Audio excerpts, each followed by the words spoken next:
Hello friends, मेरे channel पे आप सबका स्वागत है।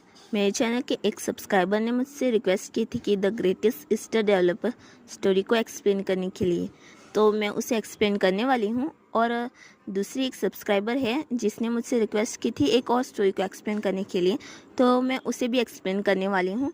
पर मुझे उस स्टोरी का अभी नाम नहीं याद आ रहा है, तो ये दोनों स्टोरी को मैं एक्सप्लेन करूँगी, पर थोड़ा सा टाइम लगेगा। और हाँ, और एक बात कि जिन लोगों ने भी मेरे पिछले वीडियोस पे लाइक, शेयर और सब्सक्राइब किया था, उनको मेरे तरफ से बहुत बहुत थैंक यू। ऐसे ही लाइक एंड कमेंट ज़रूर करते रहना, जिससे मुझे मोटिवेशन मिलेगी नेक्स्ट वीडियो बनाने के लिए। चलो स्टोरी को स्टार्ट करते हैं। पहले के पार्ट के लास्ट की एंडिंग में हमें देखा था कि वह खड्डे में गिर गई होती है, और इस पार्ट की स्टार्टिंग में हमें दिखाया जाता है वह डर के मारे अपनी आंखें तेजी से खोलती हुए सोचती है, यह खतरनाक है, जल्दी। वह अपने हाथों की ओर देखते हुए सोचती है, यह जगह। और तभी उसे समझ में आता है कि यह मेरा कमरा है। वह ये सब सोच ही रही थी कि उतने में ही सोफी उससे पूछती है, आप जाग गई प्रिंसेस? लिटिल प्रिंसेस तो कोई जवाब ही नहीं देती, क्योंकि वह तो अपनी सोचों में ही गुम होती है, और वह बड़े ध्यान से सोचने लगती है अपने हाथों की ओर देख के कि एक सपना, लेकिन यह एक सपना होने के जैसे से बहुत अधिक वास्तव मतलब सच्चा महसूस हो रहा था। खासकर वह ब्लैक सरपेंट, बस इसके बारे में सोचने मात्र से ही मेरा शरीर डर के मारे कांपने लगता है। और वाइट टाइगर सीक्रेट ओरा के साथ, और वह ब्लैक सरपेंट अपनी डरावनी प्रेजेंस के साथ, मुझे इस तरह का सपना क्यों आ रहा है? और ठीक उसी दिन सामने आता है जिस दिन मेरी पावर अवेकन हुई। वह ब्लैक सरपेंट दिखाई देता है। वो खुद से ही सवाल पूछती है कि क्या ऐसा हो सकता है? क्या मैं सचमुच ओरेकल की बच्ची हूँ? ओरेकल मतलब जो आकाशवाणी होती है, या शक्ति जो भविष्य बताती है। वह मन ही मन खुद को तैयार करते हुए सोचती है, अब जब मेरी पावर अवेकन हो गई है तो मुझे ओरेकल के बारे में ठीक से जान लेना चाहिए। वह अपने सोचने में से बाहर ही आई थी कि वह सोफी को मेट्स के साथ बातें करते हुए देख के उसके बारे में सोचती है, क्या जो सोफी हमेशा गंभीर और शांत रहती है, उसका ऐसा बर्ताव करना हैरान करने वाला है।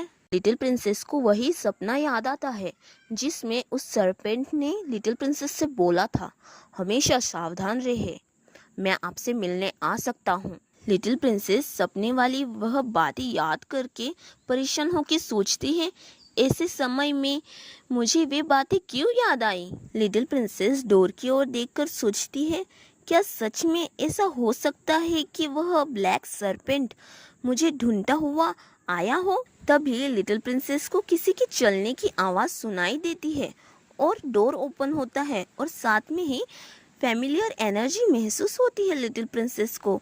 और वो सोचती है, कोई आ रहा है। जो कमरे में आए वह लिटिल प्रिंसेस के फादर हैं, और उनको देख के लिटिल प्रिंसेस हैरान होने के साथ खुश होकर सोचती है, थैंक गुडनेस, मैं इतनी घबराई हुई थी कि मैंने ध्यान ही नहीं दिया कि वे डैड थे।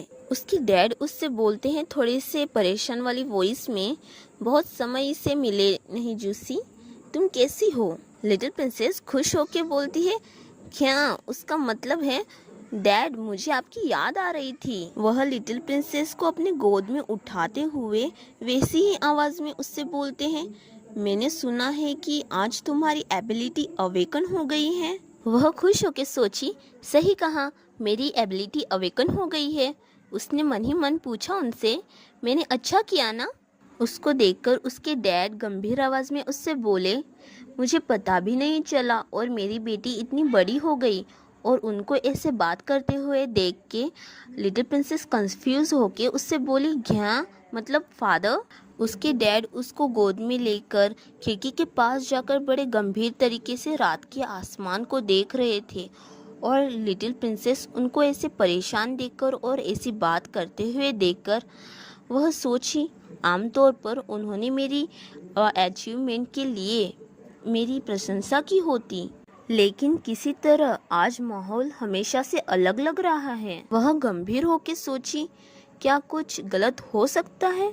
एम्परर मतलब लिटिल प्रिंसेस के डैड उनका मूड ऐसा क्यों है, इसके बारे में जानने के लिए हमें कुछ घंटे पहले का सीन दिखाया जाता है, जहां रॉयल पैलेस के सीक्रेट कॉन्फ्रेंस रूम में वह बैठकर सबसे बहुत ज़्यादा गंभीर आवाज़ में बोल रहे थे कि अनाज बर्ज के पेड़ों की स्थिति चिंताजनक है, मतलब चिंता करने वाली है। अनाज बर्ज किसको कहा जाता है, यह हमें अभी पता चलता है कि जब डार्क डिवाइन बीस्ट को सील करने के बाद अनाज का शरीर टुकड़े टुकड़े हो गया और वे फ्रैगमेंट्स मतलब टुकड़े ईस्टर्न और वेस्टर्न कॉन्टिनेंट के स्थानों पर गिरे, और जिन जिन स्थानों पर वह फ्रैगमेंट्स गिरे अनाज बर्ज कहे जाने वाले बर्ज के पेड़ उगने लगे। इन पेड़ों ने लंबे समय तक अपनी जीवन शक्ति बनाए रखी क्योंकि अनाज की आत्मा उनके भीतर बसी थी।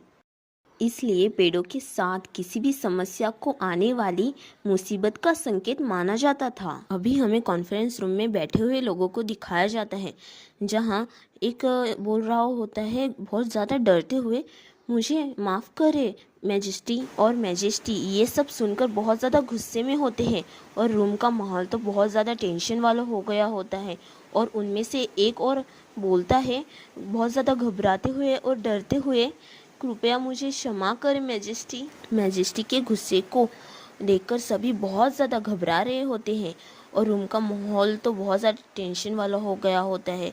इसलिए क्राउन प्रिंस कॉन्फ्रेंस रूम के टेंशन को ख़त्म करने के लिए और मैजेस्टी को शांत मतलब कि गुस्से को शांत करने के लिए वह बोलते हैं स्माइल करते हुए उनसे, चिंता मत करिए, हमारे पास एक स्ट्रॉन्ग आर्मी है जिसका एक गौरवशाली इतिहास और परंपरा है, और मेरे साथ अनाज द्वारा आशीर्वाद प्राप्त होने पर हमें जूशी को सबसे आगे रखने की आवश्यकता नहीं होगी, योर मैजेस्टी। जो व्यक्ति ने पहले मैजेस्टी से माफ़ी मांगी थी उनकी ओर क्राउन प्रिंस देखकर और ज़्यादा स्माइल करते हुए बोलते हैं, इसलिए आराम से रहिए। ये सब सुन के मैजेस्टी का गुस्सा भी शांत हो गया होता है, और जिस व्यक्ति ने पहले मैजेस्टी से माफ़ी मांगी थी वही व्यक्ति मन ही मन राहत भरते हुए सोचता है, क्राउन प्रिंस बिल्कुल सही समय पर आए। मैजेस्टी अनाज ब्रिज के पेड़ की एक छोटी सी लकड़ी को देख के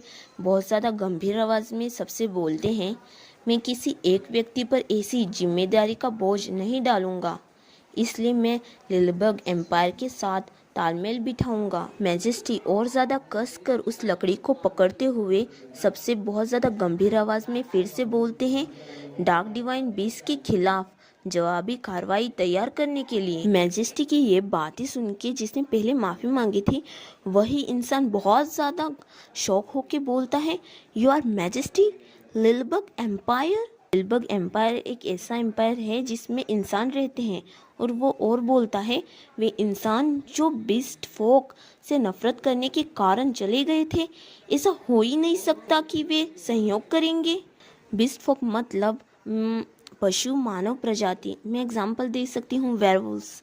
आपने काफ़ी मूवीज़ में देखा होगा कि वो इंसान से जानवर में ट्रांसफॉर्म हो जाते हैं और जानवर से इंसान में ट्रांसफॉर्म हो जाते हैं। अगर अभी भी आपको ये समझ में नहीं आया होगा तो आप सर्च कर सकते हो। अभी जो ये सब बोल रहे हैं उनके बारे में अभी हमें पता चलता है कि उनका नाम है अटासिक्स और 4 दिव्य भालू परिवारों के ये ड्यूक हैं।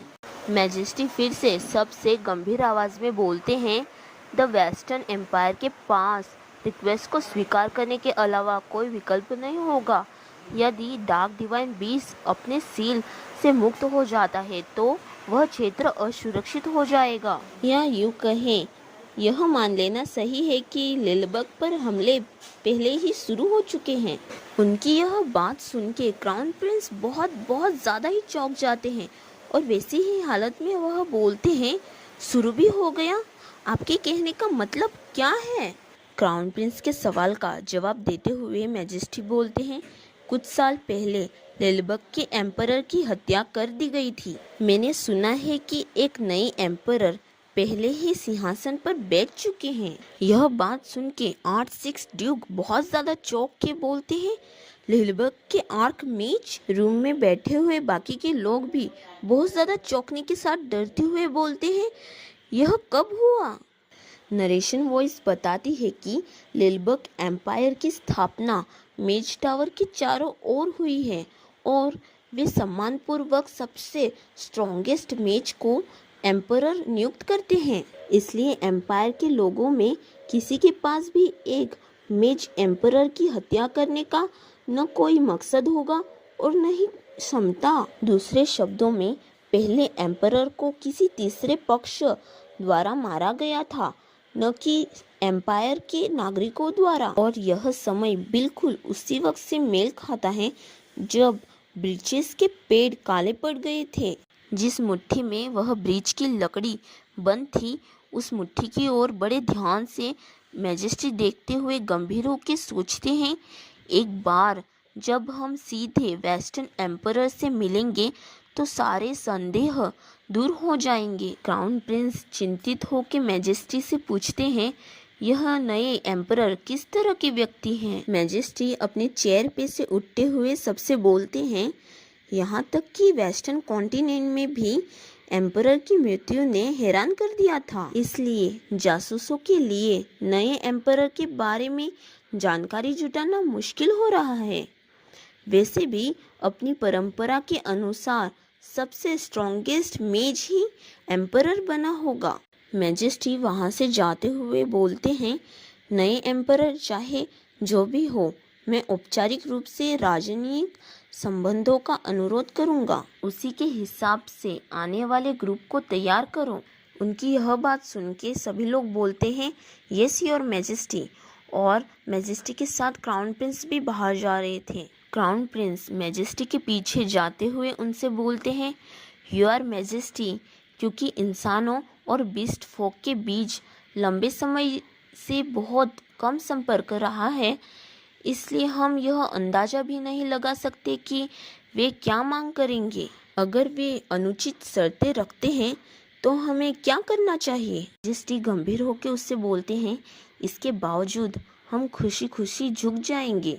उनकी यह बात सुन के क्राउन प्रिंस उनसे बोलते हैं, योर मैजेस्टी, यह समझदारी भरा फैसला है, तो फिर हम उसी के अनुसार तैयारी करेंगे। मैजेस्टी क्राउन प्रिंस को कोई जवाब नहीं दे पाते हैं क्योंकि वह बहुत ज़्यादा गंभीर सोच में गुम होते हैं। वह सोच रहे होते हैं कि कभी नहीं, और खुद से ही पूछते हैं, क्या मैं जूसी को युद्ध के मैदान में उतरने दूंगा? यहाँ पर यह पार्ट खत्म हो जाता है और आगे का पार्ट इससे भी ज़्यादा मज़ेदार होने वाला है, तो मेरे साथ बने रहिएगा। और इस पार्ट में बहुत ज़्यादा बैकग्राउंड वॉइस आई, इसके लिए आई एम वेरी सॉरी, पर क्या करूं कि आपके लिए जल्दी जल्दी मुझे ये वीडियो बनाना भी था क्योंकि बहुत ज़्यादा दिन हो गए थे, इसलिए मैंने बारिश में भी रिकॉर्डिंग चालू ही रखी है, इसलिए बैकग्राउंड वॉइस के लिए मुझे माफ़ कर देना प्लीज़। और हाँ, आपकी कमेंट्स और लाइक के लिए बहुत बहुत थैंक यू। नेक्स्ट पार्ट में मिलते हैं फ्रेंड्स, बाय।